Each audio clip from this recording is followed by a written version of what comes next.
Why, hello there. Good meowning, good afternoon, or good evening.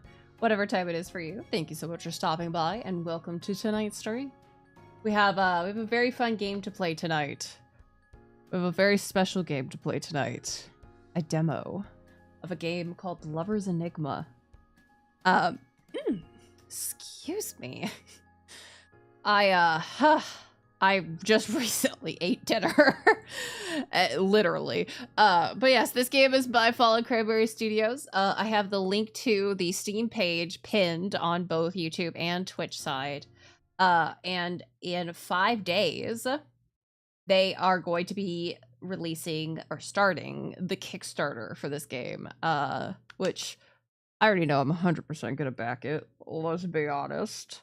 But yeah, so that is very exciting. Thank you so much to the devs for reaching out to me. Really, truly, it was very nice to see that in my DMs. I was like, yay, games, games to play, yay. But yes, without any further ado, let's pop over here. Hello. It's me. Let me. All right, here's our sound. All right, I will say that this game does have a few trigger warnings. Let me read them. Yes, it contains mature themes and content that may not be suitable for all audiences. It includes violence, depictions of physical violence, including murder and psychological manipulation, self-harm, and suicide, including character who dies under specific circumstances, mental health issues such as depression, anxiety, PTSD, and yeah. So this game is gonna be a little heavy, but I'm excited. I had a crazy day today. I spent a bunch of time in the afternoon. I slept in, so I didn't go to Target, didn't go to Costco like I planned. Woke up, so slept in, chilled out in bed for a bit. Spent like 3 hours organizing Pokemon cards and barely made a dent. And then realized that I had to go to the event. Freaked out, packed up, drove 45 minutes to the event. Nothing much happened at the event. Some stuff happened, I'll show you guys later, probably tomorrow. And then drove home. Do you know how many people? It was shocking. There was a shocking amount of people whose cars had stalled on the highway. Well, not really highway, the side of the highway. It was wild. And then I was like, you know what? I can do another big thing for me. I went and I did a drive-through by myself, solo, for the first time. And I got canes. That was yummy. Let's play game. I'm happy to play game. That's why we're starting so late tonight, is because it took me a lot longer than expected to get home. And then, I also had to eat and all that stuff. So let's new game. My name is not double C. My name is Prince. Ever since I was young, my mother's voice dictated my fate, and every word a reminder that my future was a tapestry woven from family obligations. Oh. The pinnacle of this was my arranged marriage to Kazuki. Oh. Also, I love that there's like a little person attached to our cursor.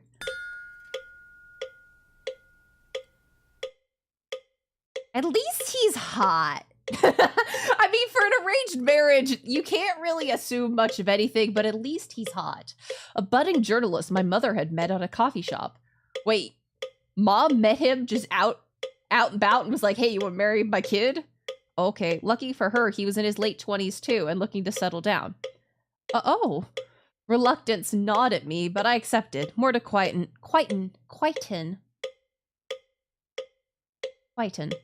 Yeah, my mother. Why is that word messing me up so much? Evening. Yeah. More to quieten my mother's persistence than out of any real desire. Love for Kazuki never blossomed. You sir?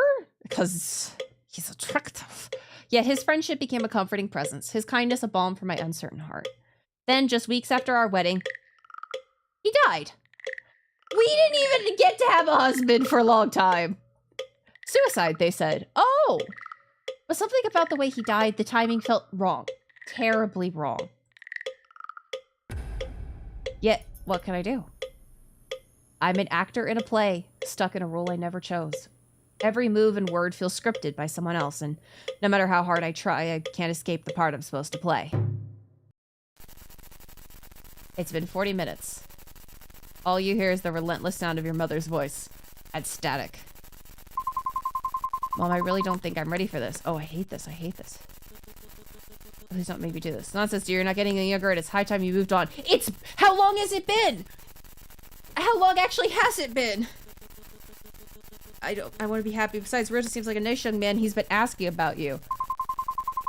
But I know, but I still feel like something's missing. Like I haven't properly said goodbye. Oh, sweetheart. Always stuck in the past, aren't you?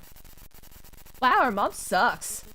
You need to stop dwelling on what's gone and start thinking about your future. Ryota could be a good opportunity for you. She doesn't know. It's not just about Ryota, Mom. There's something off about Kazuki's death. I can feel it. Why won't she listen to me? She never listens. Here we go again with your wild theories. The police investigated. They found nothing. Ah! So is he the only solution? There's something wrong. You need to accept reality. For instance, stop living in a fantasy world. But what if there's more to it than what they found? What if Kazuki's death wasn't an accident? What do you know? What do you know? Enough!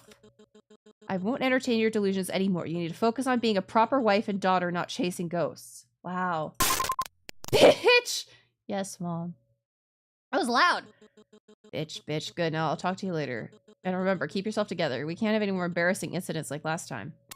Jesus. You sigh and stare at the phone for a moment before glancing around the room. Your gaze wanders over to the shrine in the corner, its airy presence casting a shadow over the otherwise mundane surroundings. Maybe Mom's right. Maybe I'm just seeing things. Shut up. But I can't shake this feeling that something's not right. Oh, he's here? Stop talking? I gave me a look. I can't hear myself think. You approach the shrine, a mixture of fear and determination coursing through your veins. It'll be fine. As you reach out to touch the death photo, a chill runs down your spine. It's fine, and you can't shake the feeling that you're being watched. Oh, is our husband back from the dead? Is he a ghosty goo? Ghosty poo? Ghosty ba? Click to continue. You don't have to walk me home every day. It's no big deal. But still, going out of your way like this, I know you said you're okay with the whole still testing the waters kind of arrangement. But I can't help but feel bad about it. You hesitate for a moment, trying not to sound too patronizing. Anyways, thank you. I should head back. I don't want to take up any more of your time. Ryoto's expression is still as unchanging as ever. I said it's fine. It's not a bother, really. I'm just making sure you get home safely. Oh, well, in that case... Ryoto's chuckle feels forced. As I look at him, I notice his smile doesn't reach his eyes. Oh! Great, so same time tomorrow? Wow, you suddenly became very vibrant, sir. I mean, I still don't know how long ago our husband died. Was murdered, question mark. But this man is pretty hot, and he seems okay. All right, thank you. Ryota looks at you and gives you that same unreadable smile before waving goodbye. You can't help but feel a pang of guilt and uncertainty as you watch him walk away. He probably doesn't want to get too involved with me anyways. I know he's just trying to be nice, but he's better off with someone with less baggage, especially with everything that happened with Kazuki. You sigh softly, feeling the weight of your own problems.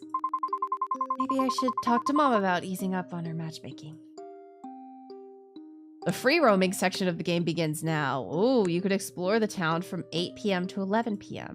During this time, you'll have the chance to interact with the male leads scattered across the map, as well as engage in side interactions with various townsfolk. It's an ADV. However, it looks like the male leads already have something planned for you today, so enjoy your time exploring. That's terrifying! What do you mean? Just don't stay out too late. You wouldn't want to make Mom angry. My phone? We have a bunny! Gifts? Save, settings. Okay, I will say it is hard to read that text. Contacts. Task list? Contacts. Ryota. Oh, it's a chameleon. Ren, do not disturb. Kazuki, unavailable. Yoko, mom blessed every day. Task list, shrine, light incense for Kazuki, meet Rota at the lobby, call mom. Email, there are no available records. Gallery. What? Oh, yeah?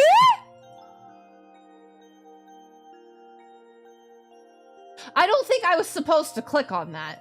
I don't think I was supposed to click on that. No available records. That felt a little spoilery. History. Okay. You know what? Let's drop a save. Oh, that's an auto save, but I want to save like in an actual slot. There we go. Okay, saved. Menu? Oh, that returned to the main menu. Okay, no. We're good. Let's go to the temple. You see an individual trying to enter the temple, but the shrine priest tries desperately to stop him. Best not to intrude. Oh, okay. How fast does time go? Let's go to the river. You avoid the river. Oh, it reminds you too much of Kazuki. Okay. Oh, everything's like 5-minute intervals. Okay. Let's go to the pharmacy? You've already visited them yesterday. Maybe it's best to visit them tomorrow instead. Okay. The lower district. Going to the alley feels dangerous. Let's drop a save. Yeah, let's overwrite the save. I have a feeling that going to the alley feels like I'm gonna die. The alleyway looks dark and musty. Oh, we go through. Strange office? I'm sorry, there's a cat? There's a strange cat! Pet the cat! Meow! Miyabi! Affection with Miyabi increased. It's really late. I better head home before mom gives me a mouthful.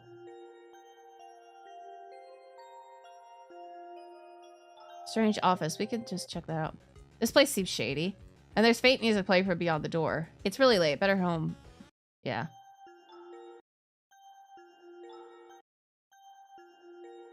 Where do we live? Upper Street?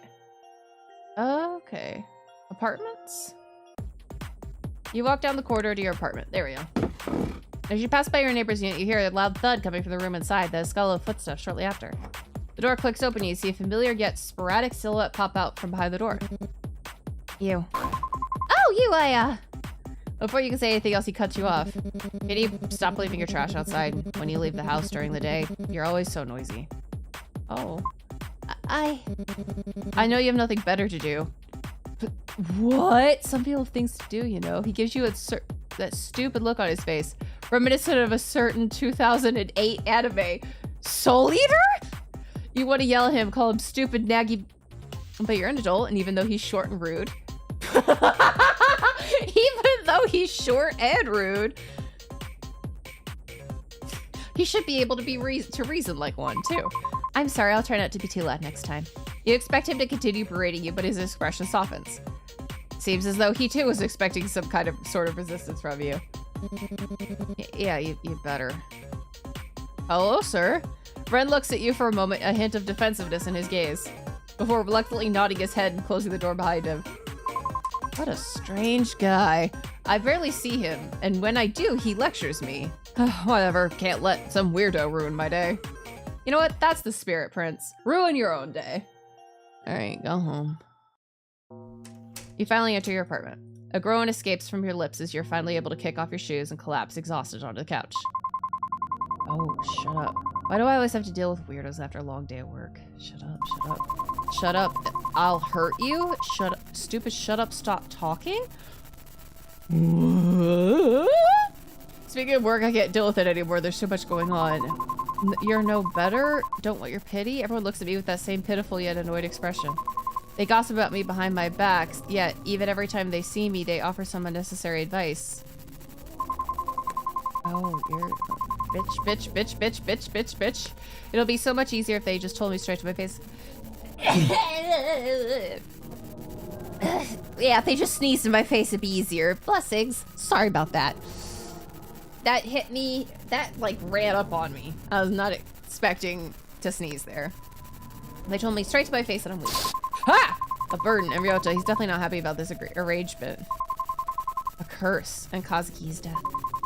You're fine, you're fine, you're fine. I say keep it together somehow, and then I'll be fine. Fine. I can't fall apart now. Not yet. Not with everyone waiting for me to fail. Maybe they're right. Maybe I am weak. Maybe I deserve the looks, their gossip. Maybe I deserve all of it. No. Not again. What the fuck? No, that one's real. It's him. Please let it be him. It's real, or it's not. What is... No, please, not again. Oh, are we having a flashback? Hello? Anyone home? Yes, coming. Oh, thank God. You rush over to the door, opening it frantically in hopes of ignoring the strange noises coming from your apartment again. Hello. Sorry for the noise. What? No. Who is it? Hello? Who the fuck are you? You look fun, at least. Your eyes widen in surprise at this weirdo's undramatic entrance. A mix of confusion and skepticism on your face. What? Can I help you? Ah, the vibes from your home are not immaculate. I can already sense the bad spirits squirming around your abode. But no matter. I'm Satome Haruki, exorcist extraordinaire, at your service. You blink, taken aback by Haruki's grandiose introduction. You were shaken up before, but now you're just simply perplexed. Who the hell is this guy? Exorcist? Haruki pauses for a moment, seemingly as though analyzing you a bit, his face showing a momentary tinge of shock. Then he shakes his head as if to shrug off the thought before continuing on with his introduction. Indeed, your esteemed mother has employed my services to assist with the spiritual disturbances plaguing this dwelling. Your skepticism grows as you eye Haruki warily. And you're sure you can handle it? Fear not, fair maiden. My reputation precedes me. I don't know why I started going into the Yuya voice a little bit when I got to the fair maiden. Fear not, fair maiden. That's not the voice for this guy. Fear not, fair maiden. My reputation precedes me. While some may doubt my methods, I assure you, I possess genuine spiritual prowess. Doubt. Doubt fills your mind, but at this point, is embracing a bit of spiritual fanfare really the worst idea you've had? Well, I suppose it can't hurt to give it a try. Haruki beams at you, his smile shrewd yet unreadable. Excellent. With your cooperation, we shall banish these troublesome spirits post-haste. Now, shall we begin? You hesitate, staring at the strange man once again. Alright, maybe letting some weirdo into your house isn't really the best idea. Actually, I appreciate your offer, but I think it may be better if you come back another time. I need some time to prepare myself for your methods. Haruki's mouth falters, but he nods, reluctantly accepting your request. I understand, dear client, though I must say the spirits may not be so patient. But if it is your wish, I shall honor it. Till next time, then. When will that be? Okay, cool, bye! Just like that, the exorcist disappears as mysteriously as he had appeared. You close the door and turn back into your apartment, trying to steady your breath. As the silence settles, a sudden tremor courses through the room. The furniture rattles, and that unsettling croaking noise fills the air again, sending a shiver down your spine. Thought it would be gone by now, but it's still happening. No, what was it? I need to check my phone. Yep, leave incense for Kazuki. Oh no, crap. I must have forgotten to leave the incense out for Kazuki. No, damn it. As you approach the shrine, it begins to shake violently. Kazuki's death photo slips off the altar. You race to the shrine, your heart pounding in your chest. This is the slot machine. Oh! You need 3 matches to win! But if your sanity is high... Sanity?! That's something I have to track?! You only need 2 to match. Press the space bar to start playing or click on the lever. Oh.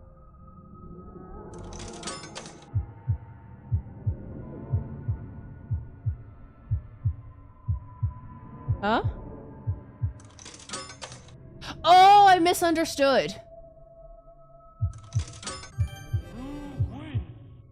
I don't like that noise. But yay, we did it? You managed to catch the photo just in time, clutching it tightly as you stare at it. Your heart still beating loudly in your chest. Surprised at your own reflexes, you gaze at the photo longingly, wondering if some divine intervention had guided your hand. Prince, not understanding how slot machines work. I thought I didn't realize that chuck.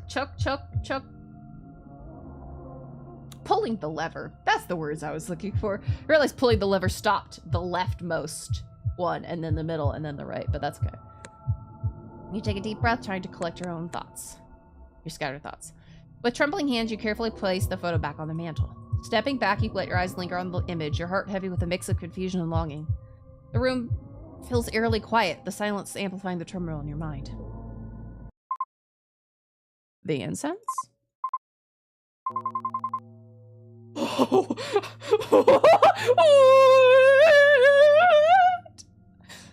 Kazuki.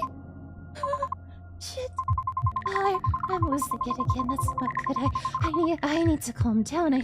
I need to calm down. What did she tell me? What was it? The bathroom. Yes. I have to get to the bathroom. Normally, you would get actual help in order to keep yourself together. But that's not an option for you, at least not now. So this is the next best thing in keeping things under wraps. In this rhythm, no, there's so many mini games in this rhythm-based game. Your goal is to match the beat by pressing the arrow keys at the right time. Arrow icons will appear on the screen in sync with the music, and hit. There's the music. Oh God. Okay. Hit the corresponding arrow key just when it lines up with the target zone. The more accurate you hit the keys, the higher your score. Keep calm and steady your heartbeat, and remember, suppress it! Oh! Not playing I want udon for dinner. Oh!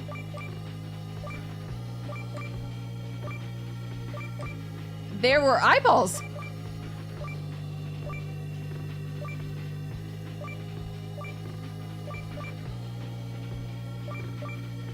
I was pressing those.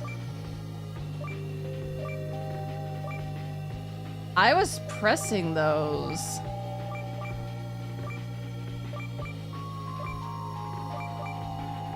Oh. Oh.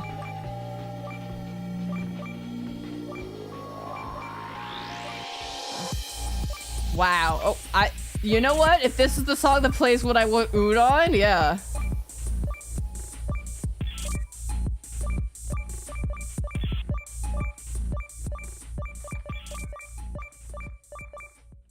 Okay. I mean, not horrible, but not great. Okay, I'm fine. I'm good. It's under control. Wow. Whew. My head hurts. I should go to bed. I don't like the wet slapping noises. We gotta remember to fucking put the Kazuki Shrine. You try to tend to it every day, but today you can't bring yourself to touch it for some reason. Your stomach turns as you gaze at his death photo. He looks the same as he did the morning you left. You take a final look before turning away. Today's been too much already. Okay, we're just not gonna leave any incense then.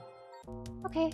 As you enter your bedroom, you fumble for the light switch in the dark. No. Your hand brushes against a sharp edge on your nightstand. You feel some stinging pain.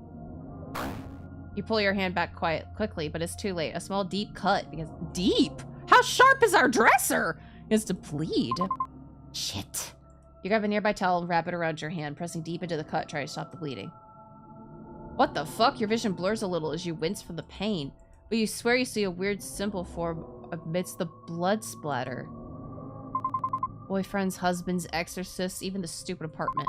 Seriously, I wish Mom would stop meddling with my business and make me do all this for her. Just as you say that, your phone buzzes. From the glow of the screen, you read the words 300 messages from Mom. I'm exhausted. I need to sleep. I can't deal with anything anymore. As you lie on the bed, your head swirls with the afterthoughts of today. Mothers, ghosts, boyfriends, husbands, duty, sins, choice, and most importantly, you. Do your choices matter? You can't help but worry about yourself. You can sense that things are changing, and no matter what you do, you can't stop it. You don't want to sleep just yet. There's so many things to do. But your eyes give out as you lay there on your bed. Your thoughts are finally quieting down, and all you hear is the same resounding sound. Where is the metronome coming from? Of drums. Oh. It was a drum. Oh, okay. That actually scared me. That actually scared me. That actually scared me. that got me. That got me. I can head home from here. I'd rather not take up too much more of your time, Ryota. It's not a problem for me to escort you back. Oh, well, it's just that I have to get some stuff on the way home, dinner and such. I won't insist then. Have a safe walk home, Prince. Ryota leaves and heading towards the cafe. Maybe he's just visiting Yoko before going home. For Mom, your heart rate was unnaturally high last night. How the fuck do you know that? How the fuck does she know that? I don't like that. What do I keep telling you? Keep yourself together, Prince. Just follow your routine. It'll be okay. Just remember to do as I say. How does she know my heart rate was high? Why can't she mind her own business? Whatever. Still have other things I need to do. Gee, Minnie. Gotta keep my sanity high. Get incense for Kazuki from the temple. Leave incense for Kazuki. Do the daily routine. Visit the store. Visit Granny. Thank Yoko for the croissant. Anyways, I should get some offerings for Kazuki Shrine before going home. Thankfully, the temple's still open at this hour. Free roaming is now available, 8 p.m. to 11 p.m. Find Mary leads. However, they won't wait forever. Some interactions will disappear after a certain time. Choose wisely. Additionally, any interactions involving the main character will automatically advance time by an hour. Okay, plan your night accordingly.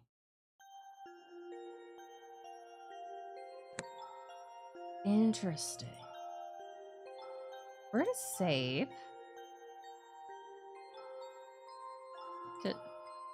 Yes. Oh, okay. Go to the temple then. Oh, it's him.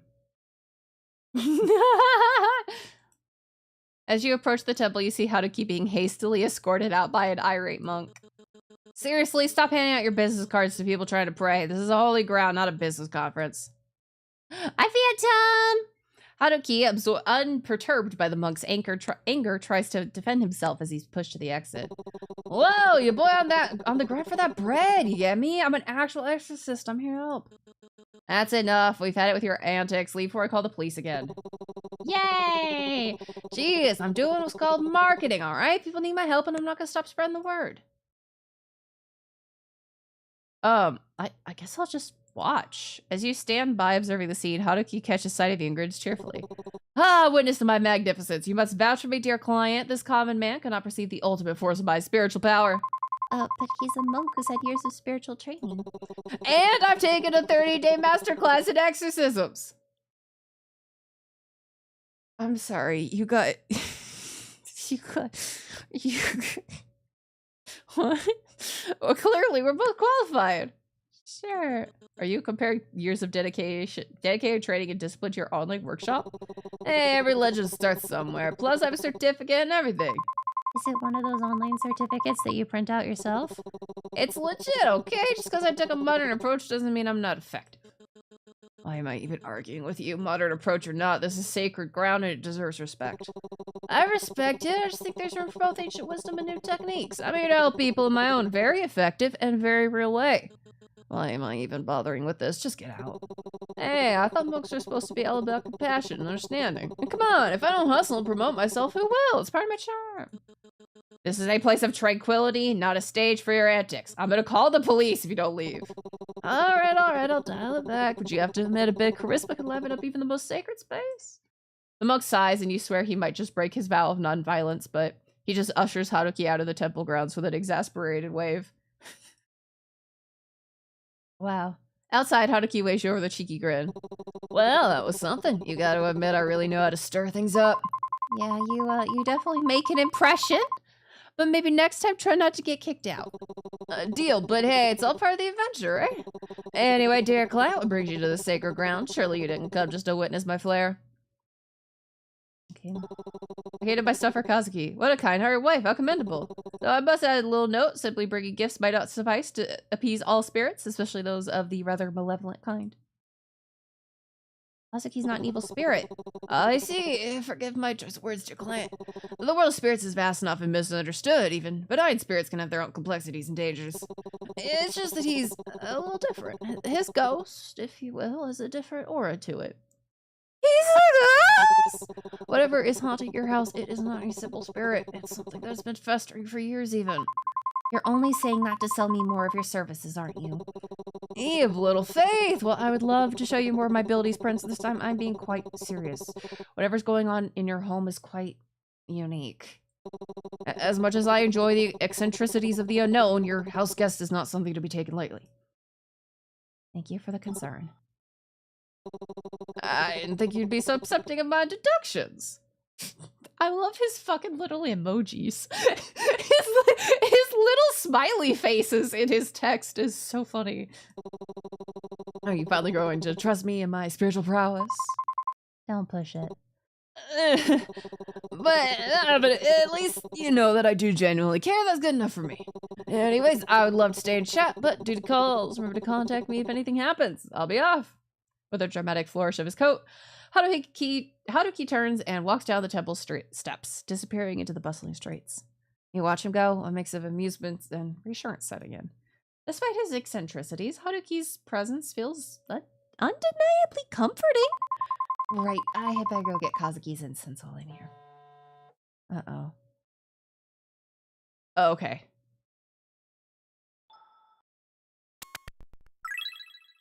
Sanity increased! Oh, fuck! It does have a meter. Affection with Haruki increased.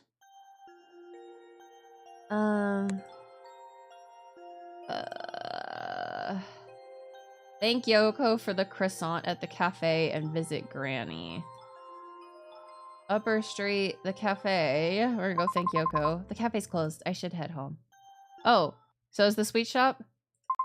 It's really late. Better home for Mom gives me a mouthful. Ugh. Alright, fine. Go home. As you step into your apartment, a knock echoes through the door. A voice calls on the other side. Hello, is anyone home? What now? With a resigned sigh, you approach the door. When you open it, you're met by a woman standing there. Her hands clasped together in a formal manner. Oh, fuck! Have you found salvation through Hiroshi no Kami? Salvation? What do you mean? Hiroshi no Kami, the Divine One, offers visions and guidance to those who see the truth. He is light in the darkness, the savior of lost souls. You seem like someone searching for answers. Why not explore what he has to offer? Embracing his guidance might bring you the balance and peace you need to keep things in order. After all, in the midst of chaos, true balance is found through the light of the divine.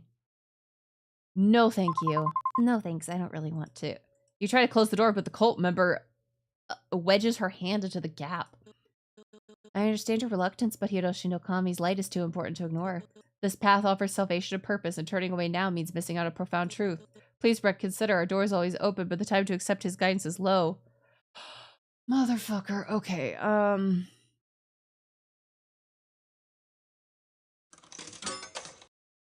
we just gotta wait till we see. Fuck! Okay. Okay, we got 2 at least. I appreciate your concern, but now's not really a good time. I'll definitely check it out again, though. I understand it's not the best moment, but Hiroshi no Kami's guidance is essential. You know what else is essential? My boot in your face. This opportunity to find balance and peace might not come again. Isn't your search for answers worth exploring? I'm really not interested right now. But think of clarity and purpose you might gain. Just a brief visit make world difference. I said no, I need to focus on other things at the moment. I see, well, I'll respect your decision for now. I'll come back with more information if you're still unsure. Thank you for at least considering it. Remember, our door is always open. The woman bows deeply and with a final lingering look turns away, leaving you alone. Yeesh. After a long day, you decide to visit Kazuki's shrine. Compared to the day before, it's still relatively neat. I should take care of him first. I hope this keeps you at peace for tonight once again. Maybe it's my imagination, but the air around the shrine feels a little colder. The feeling of gratitude settles in my bones. You smile softly at the shrine. Good night, Kazuki. Work was tiring today. I'm sorry, Kazuki, but I'll do what I can. There, all better. Affection with Kazuki increased. Convinces for Kazuki. Well, we did 2 things. Oh, we have to do our nighttime routine. You're keeping it together pretty well, but there's no harm. Make sure you're extra calm. Meltdown easy? Huh? Oh.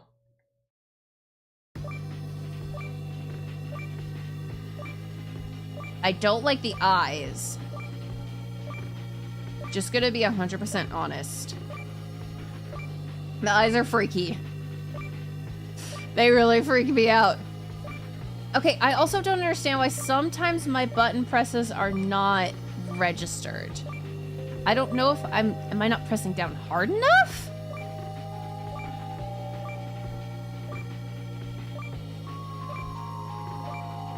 I don't know, but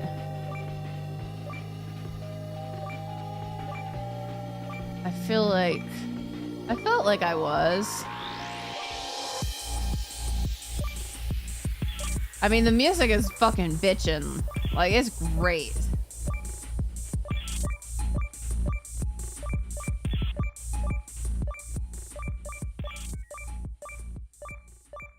Okay, I think that's pretty good. Impressive, you hit 98%, yay! Sanity increase, well, my sanity is already 100%. Do your daily routine. Bedroom, okay. You step inside and everything seems in place. The door clicks shut behind you. It clicks shut. The lock? For a fleeting moment, peace settles in the air and your mind drifts back to the day. Whenever I'm with Haruki, gosh darn it, his high energy makes me feel less tired and he's surprisingly fun to be around. And a soft, unexpected smile brushes your lips. Maybe things aren't so bad after all. Maybe not everything has to be difficult. But before the thought can settle, something stirs beneath your skin. Oh, guilt, thick and alive, begins to bubble, crawling its way through your veins and towards your fingertips. Your hands tremble. You glance down. Was that a flicker? A slither beneath the surface? What the?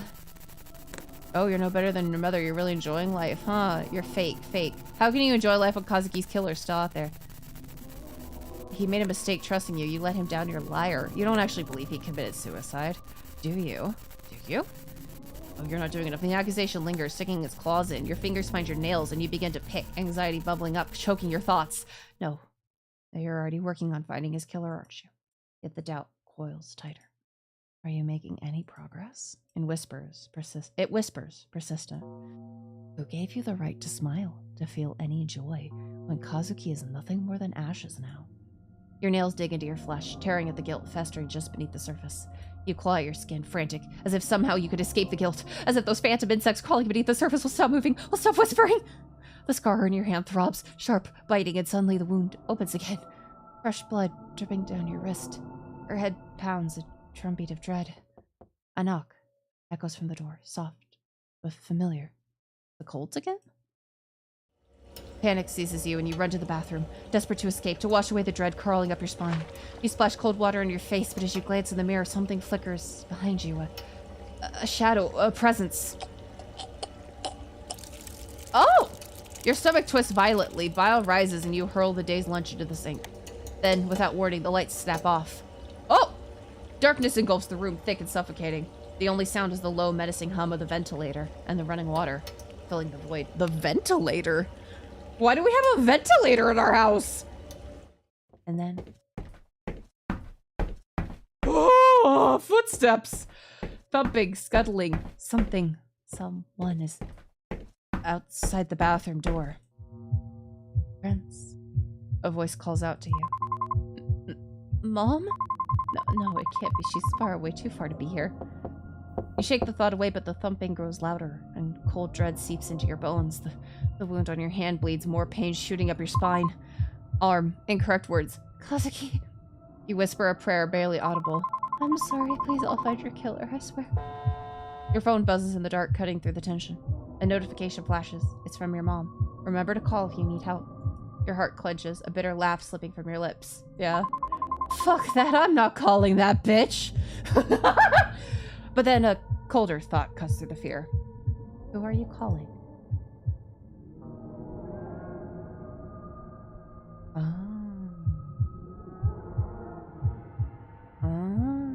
I feel like we should go after the ghost of our dead husband. Why not?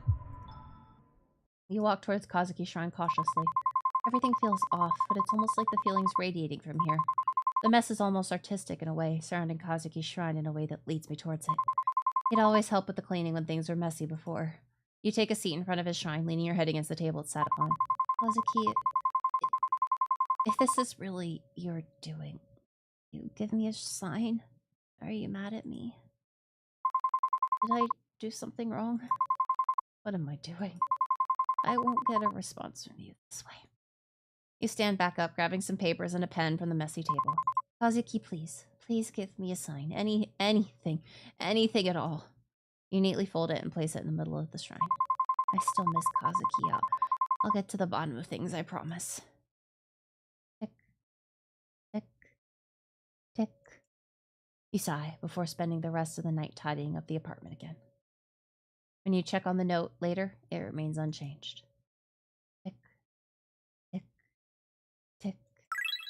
Affection with Kazuki increased. Okay, can we actually go to sleep now? As you drift into sleep, fragments of another life flicker through your mind. Faces and voices swirl around you, familiar yet distant, leaving an unsettling sense of deja vu. There's a leader's presence, a protector's shadow, a friend's warmth, a wanderer's wisdom, and a companion's loyalty, all tangled in memories you can't quite grasp. You want to make sense of it, but weariness pulls you deeper into a void-filled slumber where the past whispers but never fully reveals itself. Dig deeper. You feel your heart wrench as memories of the past continue to swirl in your brain. You hear the same familiar knockings, but this time they feel different. Not teeming with the same malicious intent brewing in your apartment, but with an air of protectiveness, warmth, and even love. Someone loved you very much. He cared about you in the past. When you were chased out of your village, he took you in. Yes, him. He had everything. A mansion, servants, and power. What? Unlike the people at your village, he wasn't afraid of you, even though you brought endless calamities. Uh-huh. He was potential. He saw strength and he saw kindness. Despite everything, you were the calm in his life. Until dig deeper? Until the calamity, yes. You ruined everything. You had someone who loved you, but you couldn't help it. You had to ruin it all, didn't you? You had people who cared, yet that wasn't enough. You had to destroy everything. A persistent ache gnaws at your temples as you toss and turn in bed. When you finally drift off, you find yourself trapped in a state between waking and dreaming with the oppressive weight of sleep paralysis pinning you down. All around you, the shadows dance and morph into haunting figures. Muffled voices, distant and unintelligible, echo in your ears as they scream your name. You see the people who loved you melt into a horrifying mass of flesh and blood. You try to scream, to move, but your body disobeys your desperate commands. Just when you think you can't take any more, the darkness recedes. You wake up, drenched in sweat and trembling, the nightmare's clinging remnants leaving you shaken and exhausted. Oh, sanity decreased. Oh! After work, as you're stepping off the train with Ryota, your phone suddenly rings. Seeing that it's an unknown number, you excuse yourself and step aside to answer, leaving Ryota to wait for you curiously. Hello, this is Officer Watanabe. I'm calling to discuss Kazuki's case. Yes, what is it? Have you found something? Did you find his body? Actually, we didn't find anything. We've thoroughly investigated the matter, and the evidence all points to a tragic suicide. We believe it's time to close the case. I understand this is difficult, but continuing to push won't change the outcome. You can't be serious. There are too many unanswered questions. I know there's more to it. Kazuki wouldn't just end his life like that. His body wasn't even found, and that suicide note was clearly fake. Again, I sympathize with your situation, but all evidence supports our conclusion. We will not reopen the case unless we receive concrete proof that someone else was involved. No, I can't accept that. Kazuki deserves better than this. I deserve closure too. Look, I understand that you're grieving, but if you continue to pursue this, you can face legal repercussions for obstructing the police. I'm advising you to let it go. Are you just gonna leave it? We don't have the manpower or resources to waste on a closed case. I'm very sorry. I hope that you'll be able to find peace soon. And with that, the line goes silent. You angrily close your phone. Your reflection stares back at you helplessly from the darkened screen, as if begging you to do something to fix this. An overwhelming urge to scream wells up in your chest. I'm sorry about that. His voice surprises all the rage out of you. In your agitation, you had forgotten that he was still there, watching the whole debacle unfold. You turn around, mortified. Sorry about that. It's just the police again. You must have guessed they've given up on Kazuki's case. I'm really sorry that this is happening after all the work you put into this. I don't know what I can do to help, but if there's anything at all... Well, no. Oh, no, it's okay. This is my burden to bear.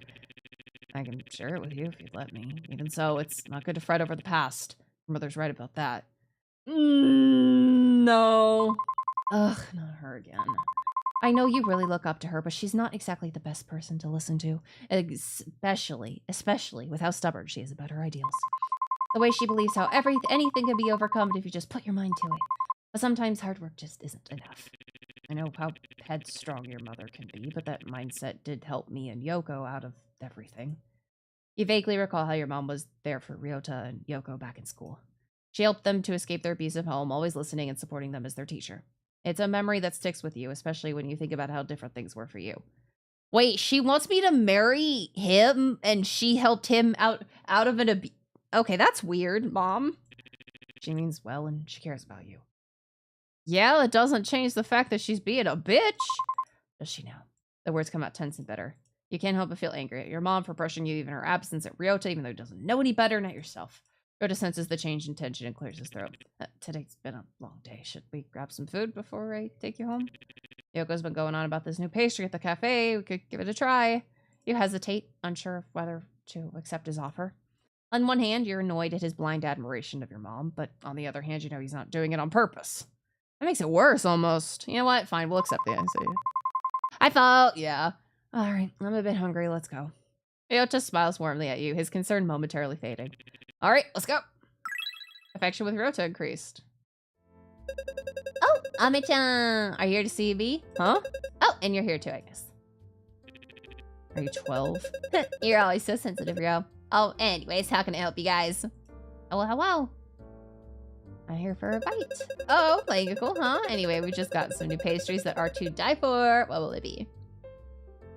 You know what? Chocolate crepe. That's great. I'll take that over here. That over there. Ah, chocolate crepe. Thin and golden, filled with gooey chocolate and drizzle of syrup and whipped cream. It's a dessert heaven. Heaven. Hey, heaven. And what about you, Ryo? Just a coffee for me, thanks. All right, coming right up. You two find a seat and relax. As you find a cozy corner to sit in, you can't help but notice the warmth of the cafe, a stark contrast to the cold conversation with the police officer. Ryota's attempt to lighten the mood doesn't go unnoticed, and you start to feel a bit of the day's stress melt away. Shortly, you see Yoko bringing over the pastries and coffee with a cheerful smile. Here you go. Enjoy. Thanks, Yoko. This looks delicious. Anytime, Mama-chan, you just remember, you're always welcome here. You take a bite out of the pastry, and for a moment, everything feels a little bit better. Actually, I just needed to get out of the house for a bit. It's been a rough day. Work's been stressful, Mom's been on my case, and Kazuki, it's just a lot with everything that happened, especially last month. Abruptly, you realize you're rambling about your troubles. You immediately clap your hands over your mouth and look at the siblings, hoping that they hadn't been too put off by your negativity. That's okay. Don't put too much pressure on yourself, okay? You're doing a good job handling everything, especially with what's going on. I know what I said earlier about your mother's mindset, but it's also about your own strength. You're doing great. Thank you. You can always rely on us, you know we're always cheering you on. Ryota nods in agreement. You feel supported. Despite everything, you are loved. You spend the rest of the night with them, talking about mundane things as you enjoy your dessert. Maybe you'll be alright. Not in the long run, but just for tonight. Eventually, the cafe closes and you part ways with Ryota and Yoko, feeling a bit lighter than before. The walk home is quiet. The night air cools against your skin. As you step into your apartment, the weight of the day's stress seems to settle back in, but the warmth from your night out lingers. Another exhausting day of work is finally over. I hope tomorrow won't be as bad as today. Just as you're about to close the door, you feel a pressure on the other side. A foot wedges. Oh, fuck. A foot wedges between the door and the frame, stopping you shut completely. Hello, miss? Not this again. Although reluctant, you didn't have much of a choice but to reopen the door. Yes, how can I help? You trail off as you count a group of 4 men standing outside your apartment. They don't look particularly friendly. There's something unnerving about them. Apologies for late visit. I believe your mother mentioned you're experiencing spiritual issues? You shake your head. My mother? What are you talking about? I think you got the wrong person. I'm not sure who you... You might not have noticed it. Oh, this bitch. But Hiroshi no Kami's influence has already touched your life in ways you don't yet understand. We understand that this may be overwhelming, but Hiroshi no Kami sees things in you that you may not realize. His guidance has already found its way into your life. I don't understand. What do you mean? You try to shake the confusion out of your mind, but the mention of this Hiroshi no Kami fills you with unease. He chooses his followers carefully, those who seek answers, those who are lost, those who are searching for something greater. And you, miss, have already begun your path without realizing it. Hiroshi no Kami offers peace, clarity, understanding. His light can guide you through the darkness and alleviate these spiritual issues that you have. All you have to do is let him in. You take a cautious step back, trying to shut the door again, but you feel their presence looming. The cultists hesitate, their eyes scanning you like they're deciding what to do next. The man who spoke earlier steps forward, his gaze focused and intense. Miss, we understand that our arrival is sudden, but the path we offer isn't one you should turn away from. Hiroshi no Kami's light is already in your life. It has touched you, in your dreams, and it can give you more than you could ever imagine. You tense up. It's not like last time. There's a force behind his words that makes you feel trapped. I don't know what you mean. I've had weird dreams, sure, but that doesn't mean I need your guidance. I'm fine on my own. Another cultist firmly pushes a little closer to the door. And that's where you're wrong, miss. You've been searching for something, haven't you? You don't even realize it yet, but Hiroshi no Kami sees your struggles, your doubts. The light he offers can give you the peace you're craving, the answers you've always needed, but only if you accept it into your heart. Another cultist steps closer to you. Hiroshi no Kami can see your fear, your uncertainty. You're standing at the threshold of something far greater than yourself. We're offering you the key to unlock your potential, but you have to choose a step forward. Don't let fear keep you from the truth. You feel your stomach tighten, the pressure of their words hanging in the air like a heavy weight. I don't need anything from you. I'm fine. Just... No, you're not fine. You're hiding from the truth. It's obvious. You've been running for your own destiny, from the path that Hiroshi no Kami set for you. But his light is unwavering. His purpose is inevitable. I'm not interested in this Kami of yours, okay? I just want you to leave me alone. Listen to yourself. You could feel it, can't you? The restlessness inside you. Hiroshi no Kami will calm that storm. All he asks is that you open your heart, trust in him, and allow him to guide you. You know that deep down you won't find peace until you accept him. You feel a cold chill run down your spine. This isn't just a request anymore. It's an ultimatum. And you start to realize that the more you resist, the more they're going to push. Miss, please, you don't know what you're turning away. I'm saving here because, this is not good. This ain't good. Hiroshi no Kami offers you everything you've ever wanted. Purpose, clarity, belonging. Can't you see the truth is right in front of you? Stop fighting it. Let him in. You'll find peace, you'll find strength, just open your heart to him. Feeling the weight of their words press on you, anxiety starts bubbling up. You don't understand. I don't want this. I don't want your salvation, your Kami, or whatever it is you're offering. Just leave me alone. A look of disappointment flickers in his eyes before he exhales almost sorrowfully. We were hoping you would come to this on your own, miss. We wanted to offer you guidance, not force you. What the fuck do you mean? It seems you're still not ready. We'll be back. Oh, okay. Hiroshi no Kami's light will reach you eventually. Everyone finds their way to him in time, but you will have to face him whether you're ready or not. The cultists begin to step back one by one, but their eyes linger on you, almost as if they can see something you can't. The weight of their gaze lingers long after they disappear down the hallway. You close the door, your heart pounding, panting, feeling the strain of the encounter. They want to accept their Kami and aren't giving up this easily. They're going to keep coming back to push me to their side. However, before you crash on the couch, as you usually do, you see her, an all too familiar presence, seated with a rigid stillness that sharpens as she looks up, disappointment carved her expression. Huh? When did you get here? Why are you doing this to me? Do you know who called me today? The police again. Why? And why because of you, prying into that Kazuki boy's death again? How many times must I tell you this curiosity will be a ruin? Mom, please, I don't need... Are you not worried about the cult that was at the door? Because, like, I think you should be more worried about the cult that was at the door. They seemed pretty insistent. Me? This isn't about what you need. I'm not offering help. I'm telling you what has to be done. Everything you're missing, I've already laid out the answer for you. I'm giving you solutions, but you're the one that's not willing to change. It's you that's the problem. Wow. Ryoto, the exorcist. Mom, I'm trying. I really am, but... Trying by pushing away the people I sent your way? Imagine my shame knowing you treated those with wisdom and respect. Or the common intruders. You were the one who sent those weird religious people to my house? Mom, they're complete strangers. Weird. Watch your tongue, girl. They've grasped Oh. She's in the cult. Oh. They've grasped truth you'll never understand. You turn them away, you're willing to change. I'm willing to change. Mom, I don't need them. I don't need... They can help you find peace if you let them. If you let me help you. Her gaze pierces through you, and then a calculated shift. Her tone softens like to a deceptive murmur that chills your skin like the calm before a storm. You wouldn't have to bear those burdens if you just listen. All I want is for the best of you. The room feels as if it's closing in, shrinking with every word that slips into her mouth. Her voice relentless and insistent, sinking into you like a weight pressing from every side. It's too much, your sanity slowly slipping. Your heart slowly pounding against the pressure building in your chest. It caused an urge for you to give in, to surrender, if only to quiet her voice. Oh, God. I can't take this. I don't know what to do. Your mind reels, clouded by anxiety, as her words echo around you. The pounding in your chest grows stronger, threatening to overtake your last bit of composure. And despite your visible displeasure, your mother keeps speaking, her voice a constant assault against your thoughts. You almost break down as your mother's words ring in the background.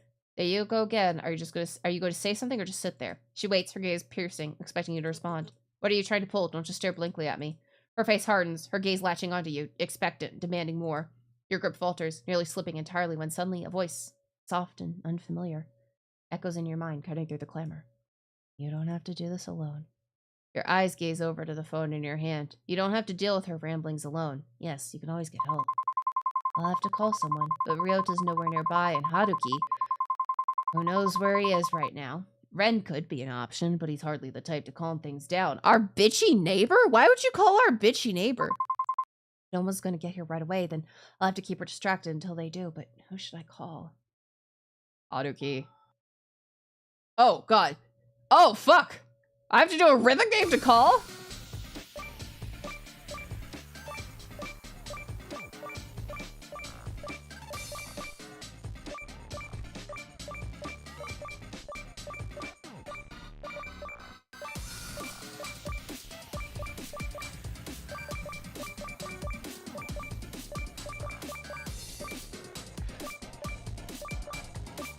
I'm actually pressing the buttons.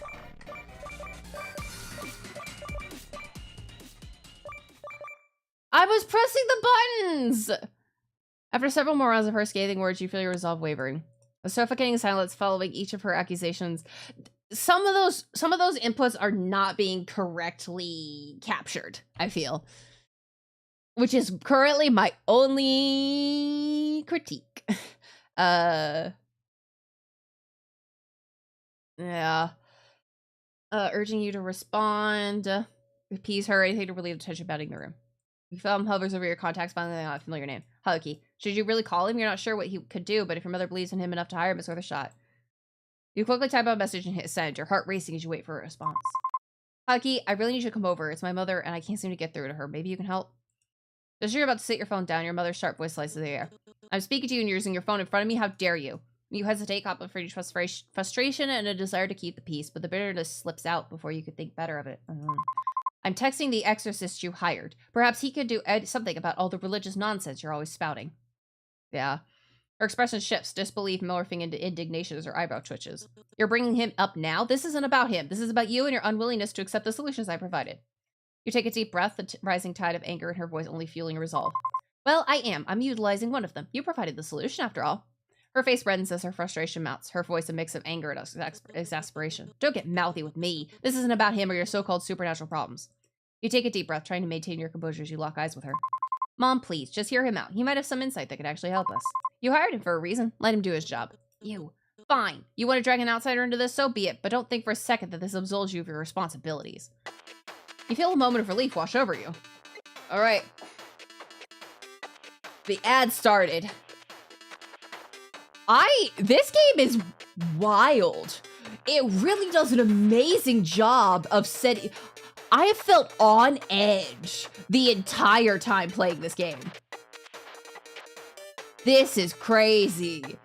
The tension is so good because you literally don't know when something's about to fucking happen. So yeah, wowzers. As a reminder, I have pinned on both the YouTube and Twitch side the link to this game's Steam page. You can go download the demo and play it for yourself. As well, they will be, the devs are going to be opening a Kickstarter for finishing this game. I believe it's the 25th. Almost at the 29th. No, it's the 5th. So next Friday, which is really cool. I know I will 100% be backing this game. 100% be backing this game. Because, like, the main character they really get you feeling like this game is immersive. And that I feel what the main character feels, which is, what the fuck is going on? Things keep happening. And I don't know anymore. Things keep happening. Yeah, my only critique is the unresponsive buttons on the rhythm game. That's it. Otherwise, this game is crazy good. It's also gorgeous. The switch between, like, the dot hatch cross style and like the live 2D, the animated, like, stuff of the boys is really good. It's really, really, really good. Ugh. Excuse me.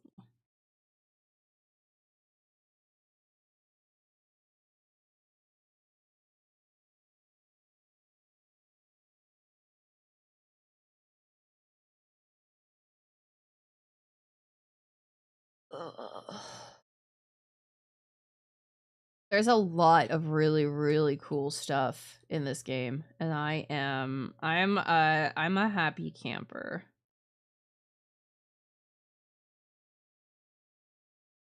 Yeah. What is it about? Our husband is dead. He died in a way that they say the police says is suicide. We don't believe it's suicide, and we are being haunted, as well as like, you know, like our mother is going fucking attack mode on us, which is wild and crazy. Ugh, 1 second. I itch, and it is not.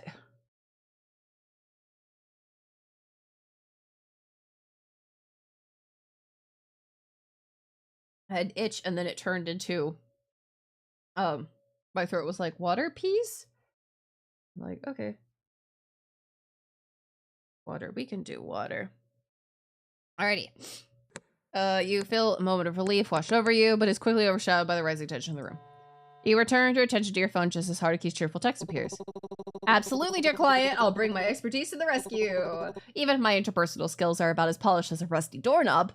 Oh, I should have called someone else. I should have called someone else. I promise I'll give it my all for you. Just hold tight. I'll be faster than you can say mommy issues. Hey! His jovial tone makes you smile despite the tension, and for a moment, you feel flicker of hope as you picture him bounding through the door with that trademark exuberance. The air thickens with tension as your mother processes your reply, and you feel a spark of defiance brewing within you. Now you just need to keep calm until she arrives. Until he arrives. Maybe one more song. Oh, fuck. Okay, keep calm until Haruki arrives.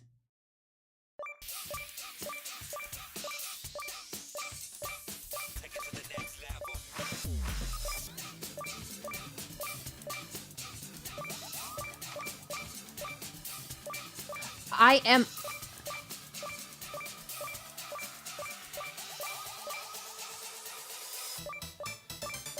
am hitting these buttons. I swear to you I am.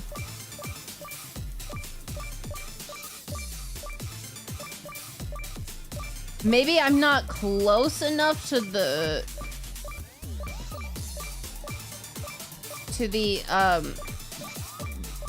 zone where it counts it.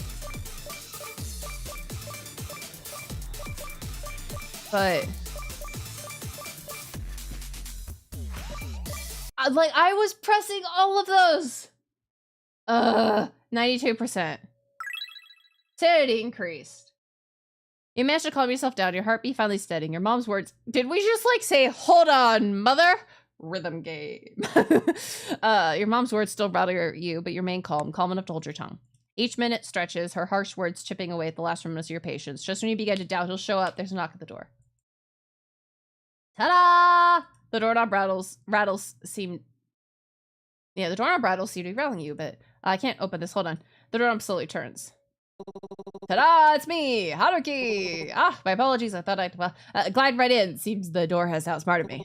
Oh dear, the negative energy in here. I don't remember it being quite this intense last time.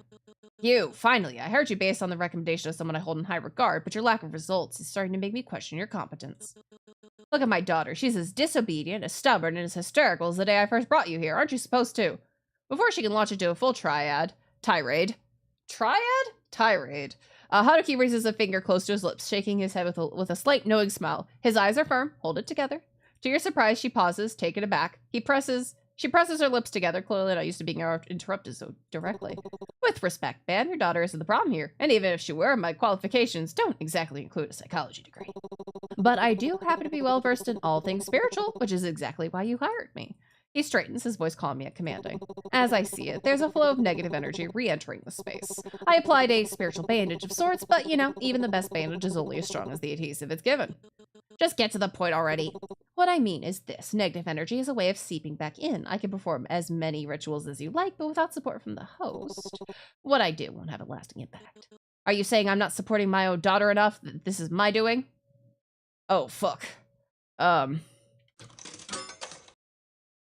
Oh, God. We gotta get... Okay! Oh, thank God. I think what he's trying to say is that without just a little bit of support or understanding, things can be a lot... Or with just a little bit of support or understanding, things can be a lot better. You managed to center yourself holding onto the calm Haruki's presence brings. Your mother's words still sting, but you let them wash over you, keeping your expression steady. She huffs, watching you closely, clearly waiting for a reaction. Well, at least you seem capable of keeping your composure when someone else is around.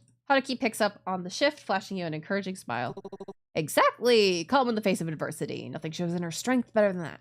For a moment, your mother's taken aback, her brow knitting as she searches for something else to criticize. With just a bit more support, I think my work can do its magic and we can all put this little episode behind us. He gives her a confident grin, and for a split second, you catch her falter. And what exactly do you suggest? I'd advise you to let us handle it, offering as much support as you can. From afar, of course. What? So you're saying I can't be involved at all? Not at all. I'm only suggesting that your involvement be non-physical. Or perhaps not emotional. You're welcome to stay informed, but I'd advise against inputting too much. It could interfere with the process. Your mother's expression hardens as she looks at him with sheer disbelief, ready to object. But Haruki's gaze sharpens, his voice dropping low and steady, so quietly that you almost miss it. The elders have vouched for me, if you let me do my job.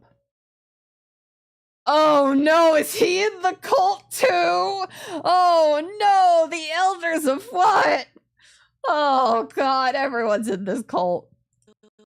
Fine, but don't think I'll just sit back in silence. This is my daughter, and I'll speak up if I need to. The serious glint in Haruki's eyes fades as he beams his usual grin. Absolutely, your input is very, very important. You can see her bristle, her lips twitching as if ready to argue, but she holds back. Oh no, is he part of the cult? With one last glare, she snatches her purse and mutters bitterly, You'll regret this. As she leaves, Haruki turns to you, tilting his head with an amused glint in his eyes. Huh, I consider this a case closed. You sigh, shaking your head. She won't let this go easily, you know. She'll definitely come back.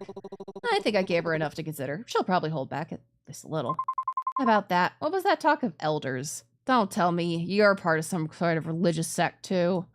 He flashes you a playful, almost innocent look as he turns slightly away. Well, every mysterious and charming entity such as myself needs a secret backstory. Oh, please just tell me you're not part of the cult. You pause, feeling a flicker of curiosity along with a touch of weariness. There's so much about Haruki that remains a mystery, so many pieces you aren't sure you're ready to uncover. But before you could even form the words, he turns, sensing your unspoken question. I know it must be hard to trust me when there's so much I can't explain. Someday, I'll tell you everything. But for now, I just hope I've done enough for you to trust me. Just a little. Please. His voice softens and something unreadable flickers in his gaze, a depth he rarely lets slip. Just as you open your mouth to respond, he turns away, his shoulders drawing in slightly, as if shielding himself from whatever you might say. You recognize the gesture all too well. It's the same way you guard yourself, bracing against answers that might cut you close, holding your breath for what you may never say. And in that shared, unspoken moment, you wonder if he knows how much of himself he's revealed without a single word. And remember, you don't have to do this alone. I may not be the best at dealing with anything outside my spiritual duties, but for you, I try to make things a little easier. Might be saying that as someone my mother hired, or as someone who cares. He gives you a sad, knowing smile, followed by his usual cheeky wink, but there's a warmth behind it that feels different this time. Hopefully today's proof is enough. You'll never have to face this alone. Not if I can help it. As he finishes, a soft chime from one of his trinkets echoes in the air, a gentle, lingering sound that cuts through the tension and leaves a calm in its wake. So he may be part of the cult. That still hasn't been answered yet. Oh, in that moment, something shifts, a quiet realization settling within you. Haruki is strange, loud and showy, no doubt about that, but he's also kind, and in his kindness, you sense a hidden fear, a vulnerability he tries so hard to mask. Perhaps in ways you hadn't noticed before, you and Haruki are more alike than you realized. I'd say the same to you. I only wish I could help you too. Haruki pauses, clearly caught off guard by your warmth. A small smile curves his lips before he slips back into his usual playful charm. Ah, my dear client, your very presence is a soothing oasis in the desert of my life. With that, Haruki launches into another of his flamboyant monologues, every word layered in theatrics. After a few more lighthearted lines, he bids you farewell with an exaggerated bow, leaving you to wonder which Haruki lingers in your mind. The bold, larger-than-life jester, or the rare, gentle presence that emerges when his guard slips. Sanity increased. Affection with Haruki increased. Okay, shrine. Kazuki. The air around the shrine feels oddly... Work was tiring today. I'm sorry, Kazuki, but I'll do what I can. There, all cleaned up. Perhaps some incense from the temple would help you feel better, but I'll have to get it for you next time, okay, Kazuki? I really wish I could, but it's late. Huh? Okay, leave incense for Kazuki. Visit the police. Well, we didn't have an option for that. Do your daily routine. Get incense for Kazuki. Alright, well, we gotta do another keeping it together. Fine. Smog? Easy. I don't know what smog is.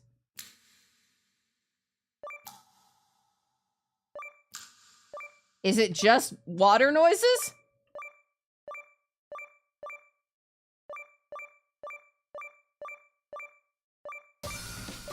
Okay, there he goes.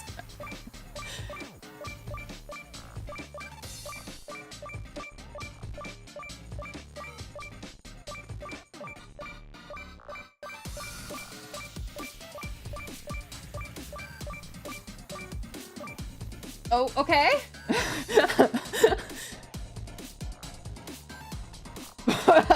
What happened? The song was still going? Okay, impressive. It hit 100% of the notes. Sit only by 5%? My poor sanity. Oh boy. You finally enter your bedroom and switch off the lights. Yeah, but they flicker and sputter before finally surrendering to darkness. Slipping beneath the covers, you hear the quiet hum of the pipes. The low rush of cars on the street and the usual footsteps of neighbors from above. But tonight, the footsteps multiply, a growing thump. Oh, it becomes heavier, faster. You start to wonder if there's something else. With a glance, you place your phone nearby, fingers itching for a quick call if needed, but eventually sleep overtakes you.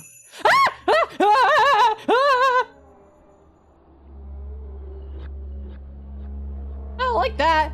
I've seen this picture before. I accidentally clicked on it in the gallery. Ah! Can we not? With the freaky noises? In the depths of that night, you dream of Kazuki. In a dim, hazy scene, he talks about his fascination with collecting insects. Each word faint as a breath. The images, though, grow clearer. Beetles, cockroaches, or is it something different? Something sinister. Its body snaking around the room like a creature just beyond your reach. You search, almost desperately, trying to find its name, but it slips away elusive, lost in the fog of your dream. What? It seems as though the tapestry is finally unraveling itself. The key players have already made their first move. Though some have moved quicker than expected, others still hesitate, as if time waits for them. I wonder what your next move will be, my dear princess. Wrong? Molting form, a shedding skin, it crawls to life from death within. Survival's call, a twisted creed, the ancient curse we're born to feed.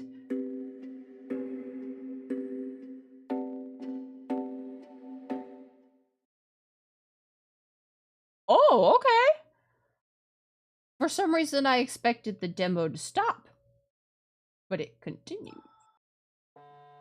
You wake up to the familiar buzz of your phone.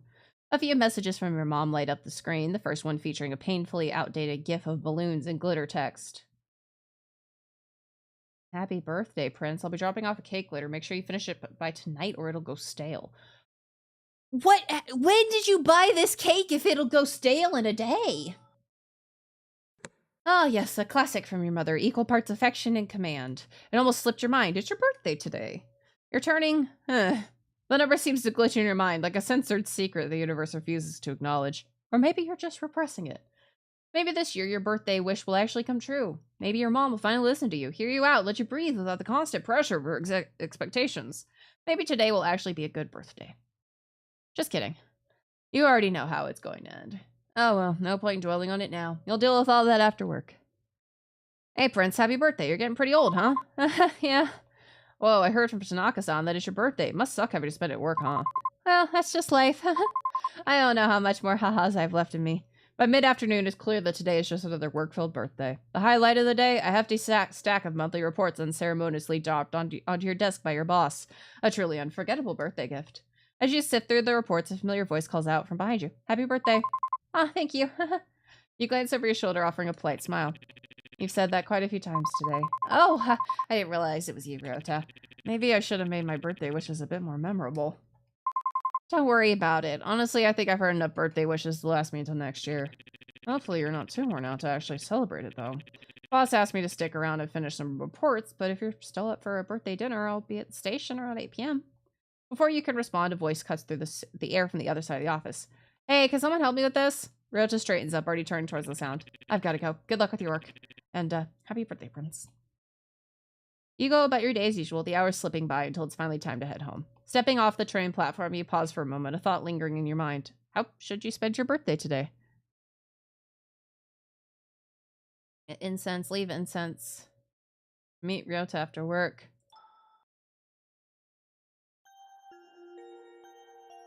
Huh. Is it the station?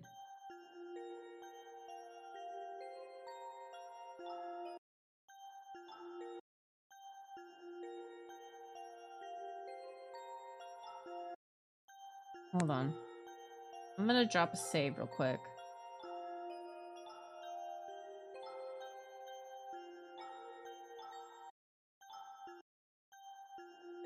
It's been 25 minutes. No, I didn't want to go to the river. You make your way to the river, the air crisp with lingering cold, the sky draped in quiet shadow. A hush lingers over the water, serene yet laced with something unspoken, a whisper of unease beneath the gentle current. You step down to the riverbed? No. Hesitate, something in the air urging you to turn back. Some mysteries perhaps are meant to remain undisturbed. What does that mean? Let's go to the temple. You head to the temple and you look around. You notice a monk chatting his shrine office. Excuse me, have you seen Haruki around? If he's not in his office, he's probably wandering around town trying to drum up business. Or maybe in the alley fooling around with that damn cat. You shouldn't meddle with him too much. Why? Other than obvious reasons. Because once he latches onto you, he doesn't go. He doesn't let go. His persistence is relentless. The monk hesitates, his gaze darting around to ensure no one is listening. When he speaks again, his voice is barely a whisper. Look, miss. I know you and he share some kind of bond. You seem like a kind soul, but there's a shadow that follows him. I've seen what happens to those who stay too close. Nothing good ever comes of it. I trust him. I trust him. Trust. That's not given lightly. He must have done something remarkable during yours, though. I can't help but question both what he did and your judgment. Haruki's a good person, I can tell. Good people often mean well, I'll admit that, but even the best intentions can lead to disastrous outcomes. You can't ignore that possibility. Regardless of what you think, I still trust him. Seems no words of mine will sway you. Very well, just be careful, miss. The world is rarely kind to those who trust so easily. Please take care of yourself. Right, I better go get Kazuki's incense. Affection with Haruki. Should we go hang with Ryota?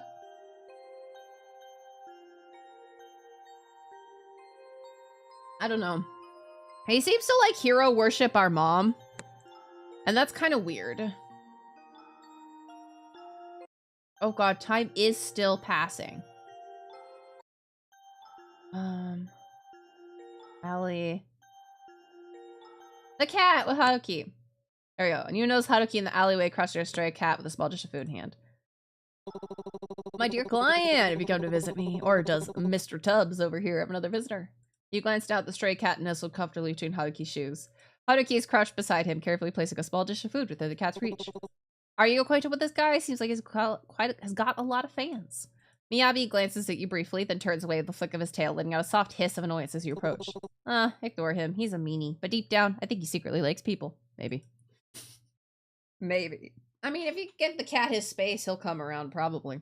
Haruki shrugs with a grin, scratching behind Miyabi's ears, unfazed by the cat's attitude. Did you just name him Mr. Tubbs? He's cute and round. Plus, he's got that distinguished air to him. Addressing him without his title seems a bit rude. He's not that fat enough to be called, though, to be called Tubby. That's why it's not Tubby, but Tubbs. See, I didn't finish the sentence. Like how he doesn't finish his food, because he's not fat. Huh? I've seen him around here, too. He chuckles, but there's a genuine warmth in his voice. He runs his fingers through Mr. Tubbs' fur one last time before standing up straight, wiping his hands on his pants. Did you really come to visit me, or is this just the cat you're after?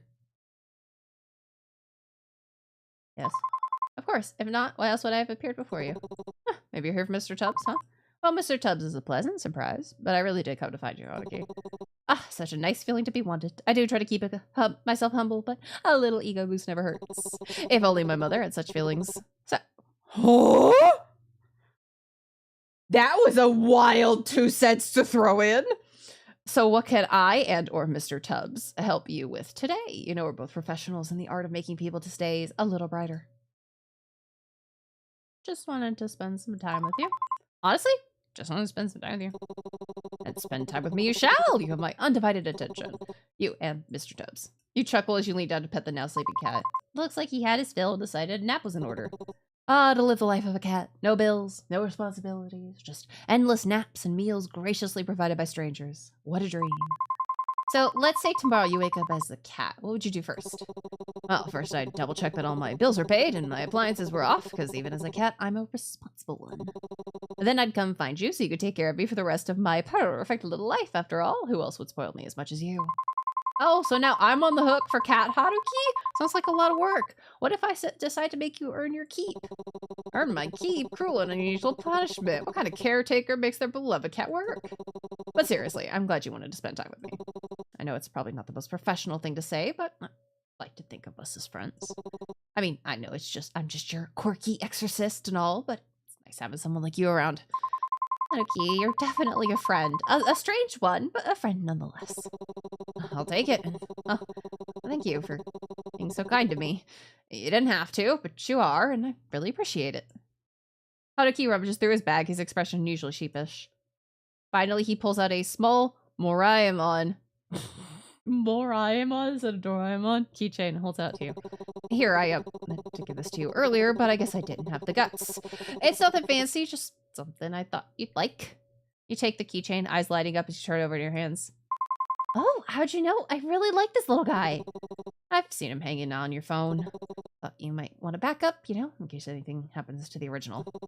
Although I probably shouldn't tell you about the 8-year-old I had to outmaneuver to get it. You didn't. I had to. Amazing what the power of being young and blissfully shameless can do for a kid. Like, they don't have that lifetime of second guessing yet. No crippling fear of being judged. Just pure unfiltered keychain ambition.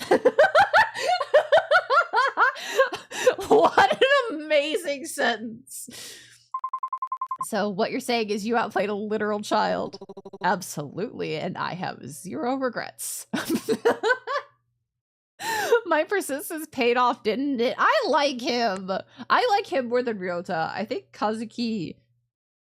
I mean, there's something about trying to romance the ghost of your dead husband that really is just kind of like... interesting. So I think he and Haruki are up there. Then we just haven't talked to Ren ever again.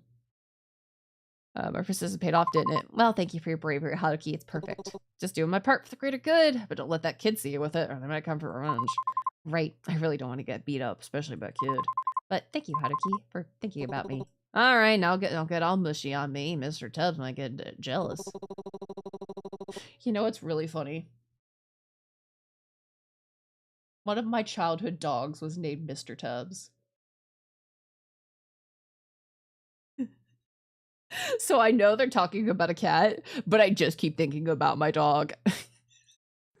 Plus, this one also doubles as a birthday present. Don't think I forgot. Happy birthday, friends. You hadn't expected anyone to remember your birthday. We saw many people remember our birthday. Much less someone as carefree as Haruki. Wait, how did you know it was my birthday? My dear client, you underestimate the great powers of an exorcist extraordinaire. It would be utterly shameful if I didn't know the finer details of your life, like the stars revealing their secrets, the winds whispering your truths. You found it on Rhine. I found it on Rhine. Anywho, allow me to formally invite the birthday girl to a celebratory feast of the finest takoyaki in town. Fuck yeah. Sure, it's no 5-star Michelin dining experience, but hey, it's warm, it's tasty, and it's nearby. All right, but I assume that means it's your treat. Naturally, consider this the gold standard of 5-star customer service. You won't be disappointed. All right. All right. Aww. The two of you stroll to the nearby food stall. The scent of sizzling takoyaki. Biru. Takoyaki. Kori. Kakikori. Scent of sizzling takoyaki wafting through the air. As you sit together, Haruki's lighthearted banter fills the conversation, his jokes and animated storytelling drawing out laughter you hadn't realized you needed. The warmth of the food and his company melts away the weight of your worries, if only for a while. When it's time to leave, Haruki flashes you a grin, his expression softer this time. Thanks for letting me steal a bit of your birthday. Hope it's one to remember. Find Haruki. Yeah. Affection with Haruki increased. It's really late. Better at home before Mom gives me a mouthful. Yeah, Ryota is no longer at the station. Okay, apartments. Go home. You step into your home, greeted by an eerie silence.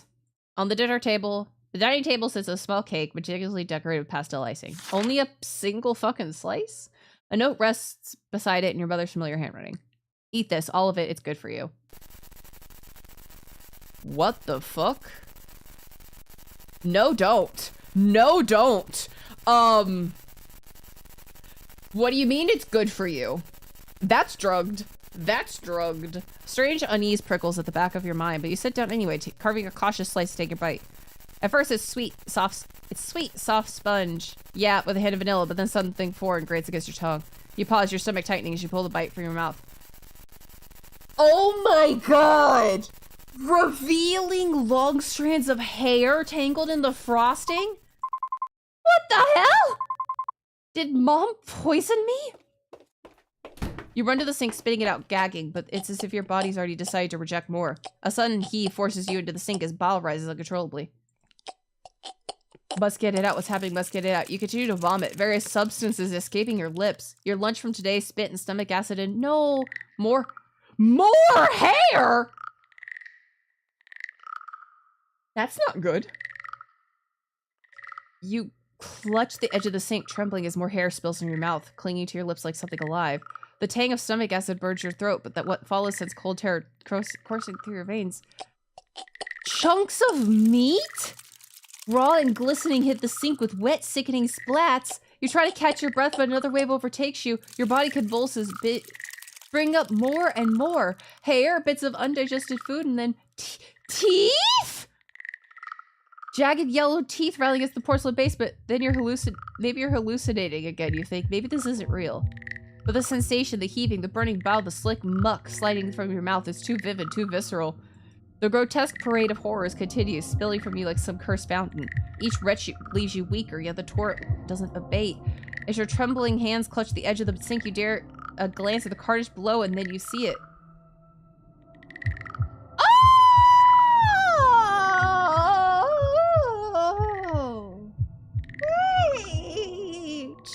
Amid the hair, bile, and unidentified chunks, something small and malformed shifts. It's pink and slimy.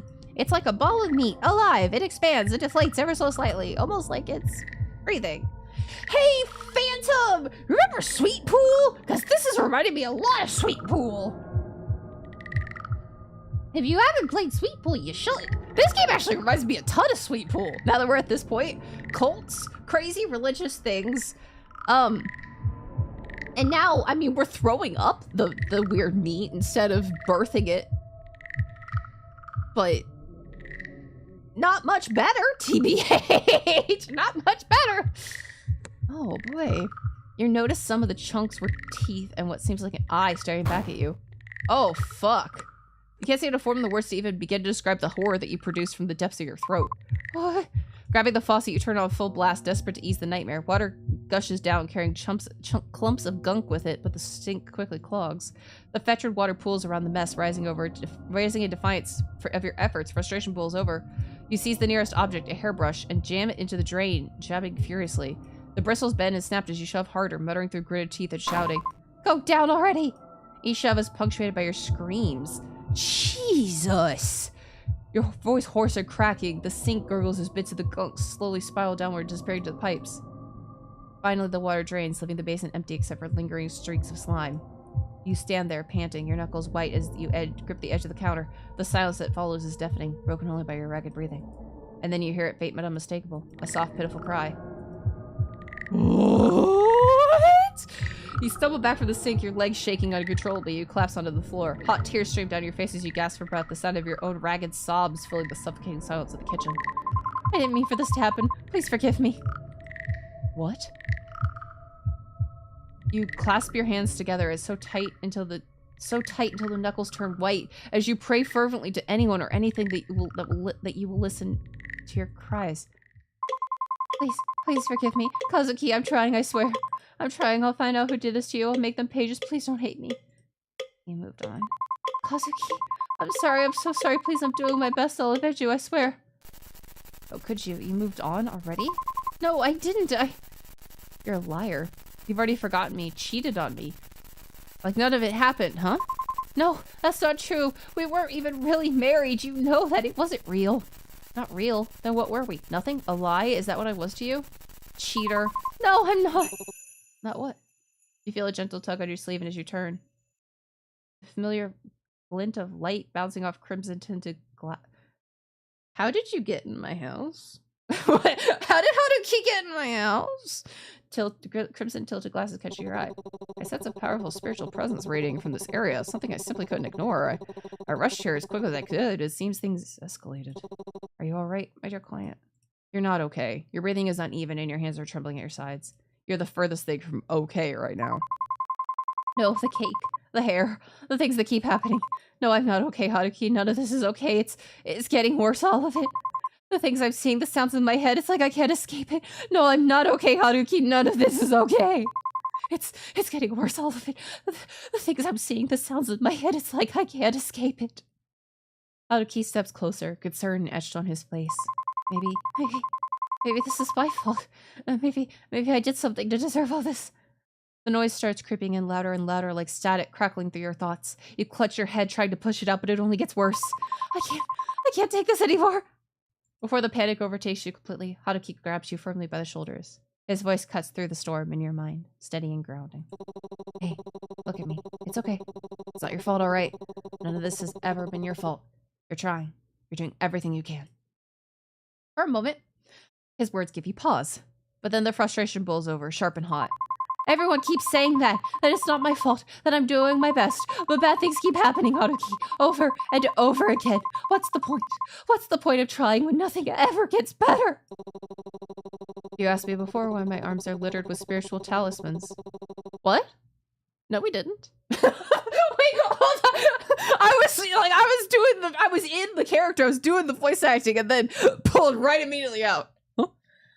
I guess we did. Well, each of them wards off a spirit from a botched exorcism. After my first failure, I thought, I'll grow, I'll get better. But then I messed up so badly that I can't even think about it without feeling that same guilt all over again.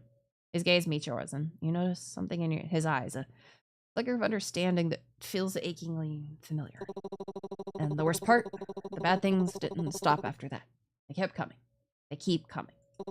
There are days I feel useless, like nothing I do will ever make up for what I couldn't fix back then.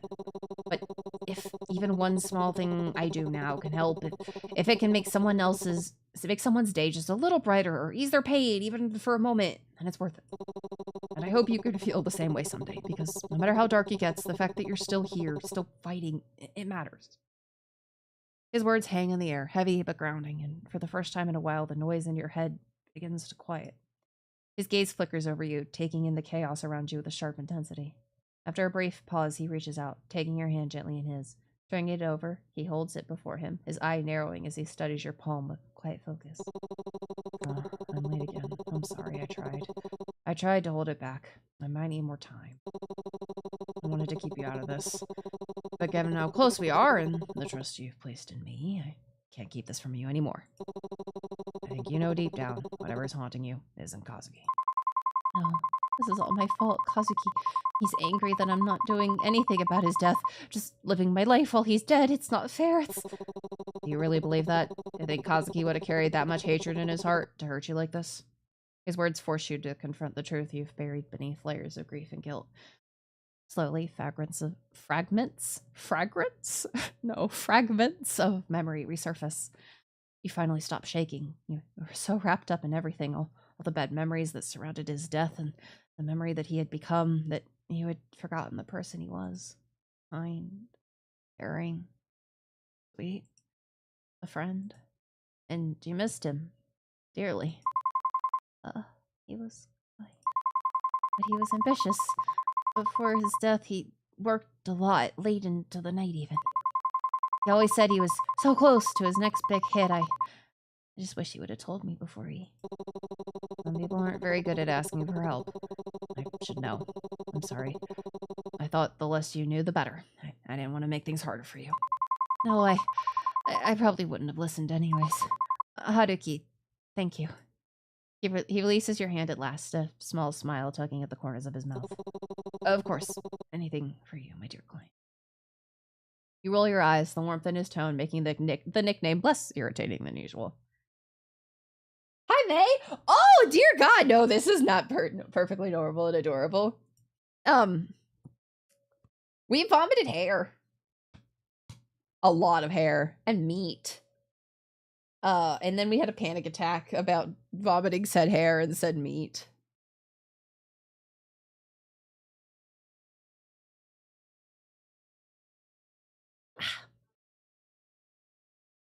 But at least we have a nice boy here.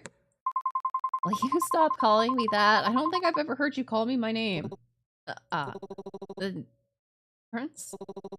No, that's too embarrassing. I'll stick to the tried and true nicknames. Thank you very much.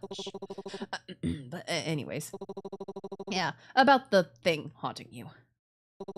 It's an evil spirit that has latched onto you. From what I can tell, it's tied to something in your past, though I haven't quite figured out what yet. But what I do know is that it feeds off your energy, especially your sanity. And judging by the state of things, it's been feasting pretty well these past few months. I'm still working on finding its source or why it chose you in the first place, but I'm here for you, no matter what. I can't help you make the right choices, but I can hopefully make the journey a little easier, so whatever decisions you choose to make in the future, I'll support it with my whole heart. You feel the tumultuous waves crashing within you finally still itself. The guilt in your heart pouring away as you finally piece together the truth. I see. I couldn't have done much of it without you. Thank you, Haruki. You've been my son. And you've been mine, Prince. You want to ask Haruki for more information, but before the both of you can have a real conversation, his phone buzzes heavily, indicating another client requires his attention. I could always stay a little longer, make sure things don't start getting strange again. No, I can't keep you from your work. I'll be fine, I promise. He doesn't need to, because we just had a panic attack about vomiting meat. So, you know, I would stay if you asked me to. And I would, even if you didn't. I know, but really, I'm okay. You've given me enough to keep my head on straight. Believe in me. All right. A strong, independent woman like yourself will definitely have things under control. But don't hesitate to call me again if you need anything. I'll come sprinting back. Trust. You say your goodbyes, and once he's gone, your gaze falls to Kazuki's altar. His framed picture, still and silent, gazes back at you. This is our husband.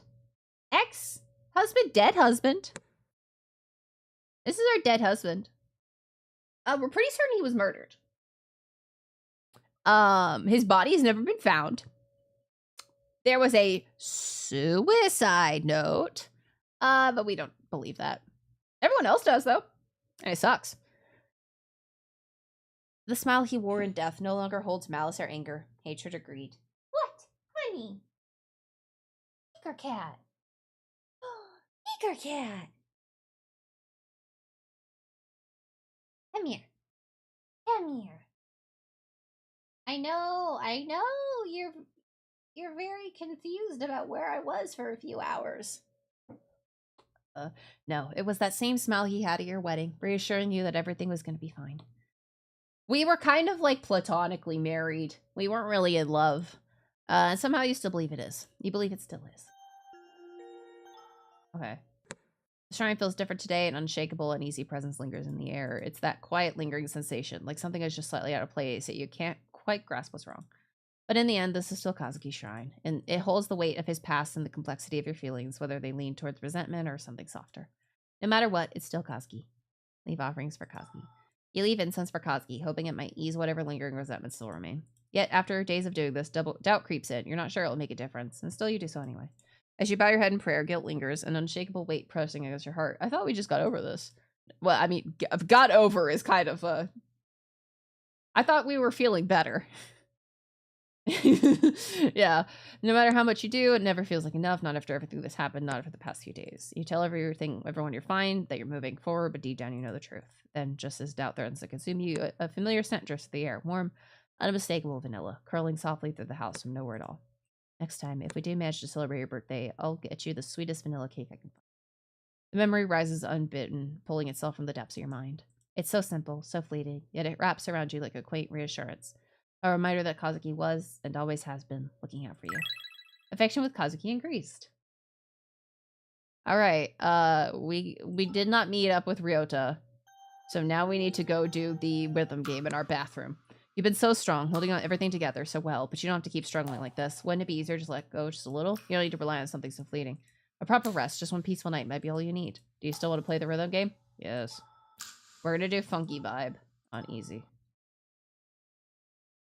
Look at my rhythm game.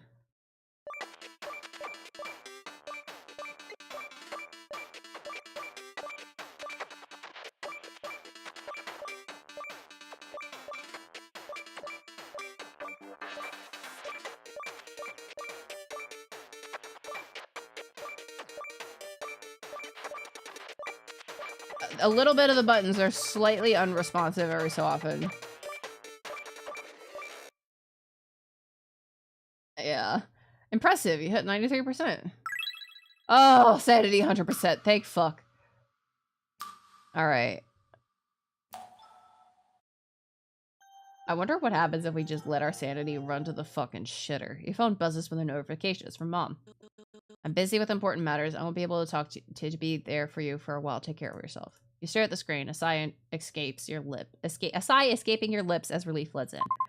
What the? Good for me, I guess. Maybe I'll get some peace without her breathing down my neck. But something feels off. The phrasing is strange, almost like she's choosing her words carefully. There's no condescendence or nagging, just silence after the message. Maybe I should... You stare at the message thread, your thumb hovering over the keyboard. A simple, "Are you alright?" forms in your mind, but something stops you. Memories of her constant control, her overbearing presence flash through your mind. No, she doesn't need that from me, not after everything. Instead, you type out a simple word. Okay. You hit send and lock your phone. Yeah. Tossing it aside. For once, the silence feels like it's yours to control. Oh. The funny thing about curses. They have a way of sticking around, don't they? Oh, noroi.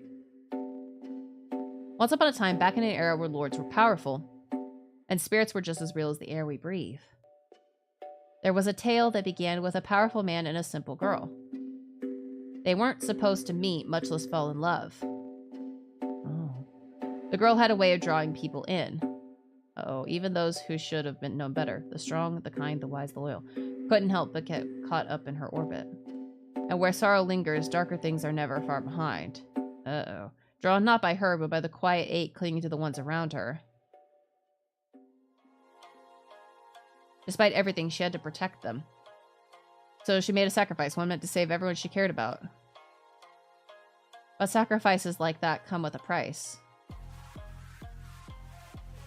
In her final moments, a wish was formed. Something simple, something all too human. But even the smallest wishes can have powerful consequences. And so, a curse was born. One that tied her fate to those around her. Oh. Locking them all in the cycle they couldn't escape. Oh. Not until she made a choice. Not until someone was brave enough to break the pattern. Oh. So, here we are. Curses, gods, ghosts, and a whole lot of unresolved tension. But hey, no pressure. In the end, it's all about who you choose. No pressure?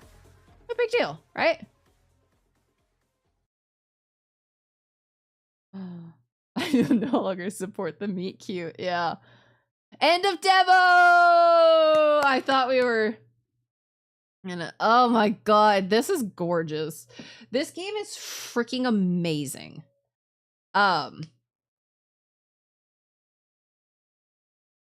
There's so much cool stuff. I'm so intrigued. I am so intrigued. You should definitely try this demo out for yourself. The demo's free, and they are starting the Kickstarter in about 5 days. So Friday, I believe. But yeah, that was Lover's Enigma. Wowzers. I mean, that's a brilliant game. This really, like, shows off how cool you can make a Ren'Py game. Oh, take a sip? Okay. Because all of that was Ren'Py.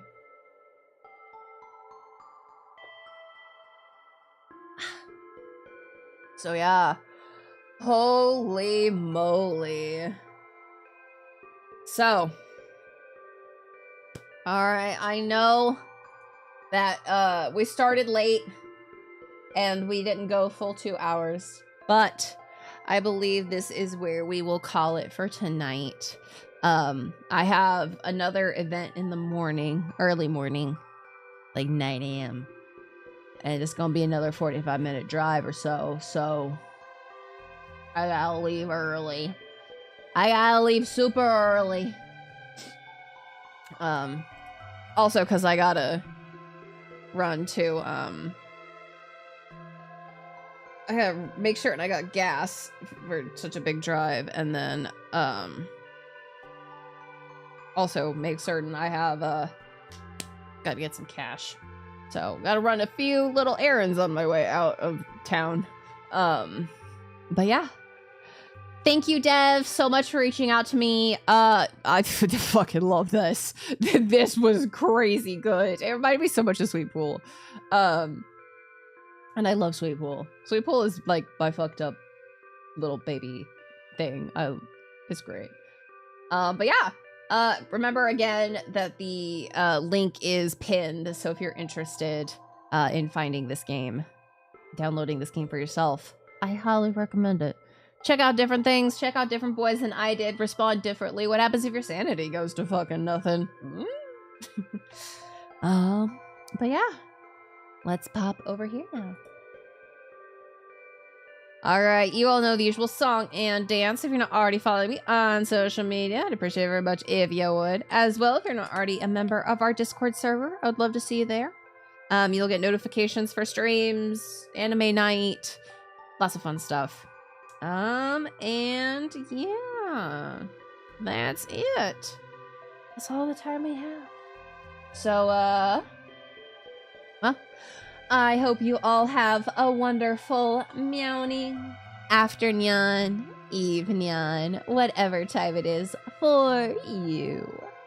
And, well, without any further ado, bye. Bye.